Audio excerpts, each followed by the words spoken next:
दुनिया के सबसे बड़े आतंकी की हत्या। जी हाँ दोस्तों, सोशल मीडिया पर लगातार खबर फैल रही है कि हमास के प्रमुख इस्माइल हानिया की हत्या कर दी गई है। आइए जानते हैं कौन है इस्माइल हानिया और क्या है इसके हमास से कनेक्शन इस रिपोर्ट में। दरअसल दोस्तों, हमास फिलिस्तीन क्षेत्र का सबसे प्रमुख मुस्लिम संगठन है जिसको कई देशों ने आतंकी संगठन भी घोषित किया है। हमास की स्थापना 1987 में हुई थी और 1987 से ही हमास और इजराइल एक दूसरे के कट्टर दुश्मन रहे हैं। लेकिन 7 अक्टूबर 2023 को हमास ने इजराइल पर हजारों की संख्या में रॉकेट दाग दिए और इजराइल पर चारों तरफ से हमला किया गया। इजराइल को हमास द्वारा पूरी तरह से नष्ट कर दिया गया था। इजराइल के बहुत से गांवों पर अंधाधुंध गोलियां चलाई गई और बहुत से लोगों को मार दिया गया था, जिसके बाद इस्माइल हानिया ने जश्न मनाया था। और इसके विपरीत इजराइल के राष्ट्रपति नेतन्याहू ने कहा था कि हमास को इसका बदला जरूर चुकाना पड़ेगा। इजराइल के राष्ट्रपति नेतन्याहू ने कहा कि हमास के सभी प्रमुख लीडर को इसकी कीमत जरूर देनी पड़ेगी। कौन था इस्माइल हानिया?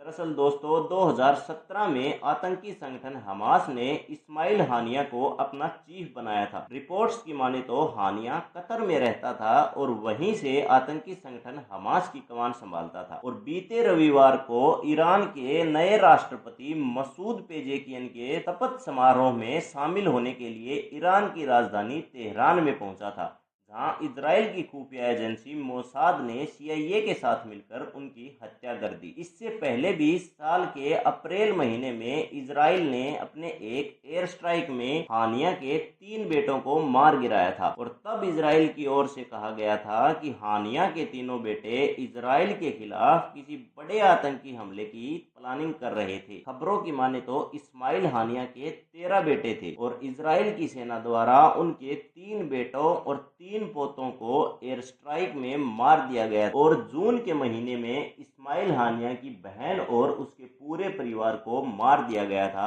इसकी पुष्टि खुद इस्माइल हानिया ने की थी। हानिया की हत्या के बाद इजराइल मंत्री एलियाहू ने कहा कि दुनिया से गंदगी साफ करने का यह सबसे अच्छा तरीका है। हानिया की मौत दुनिया को बेहतर बनाई। हालांकि इजराइल ने अभी हानिया की हत्या की जिम्मेवारी नहीं ली है, लेकिन हमास ने इसका जवाब देते हुए कहा है कि हानिया की हत्या का बदला इजराइल से जरूर लिया जाएगा। इंटरनेशनल न्यूज अपडेट्स के लिए सब्सक्राइब करें मेरा चैनल द नेशन हर्ट।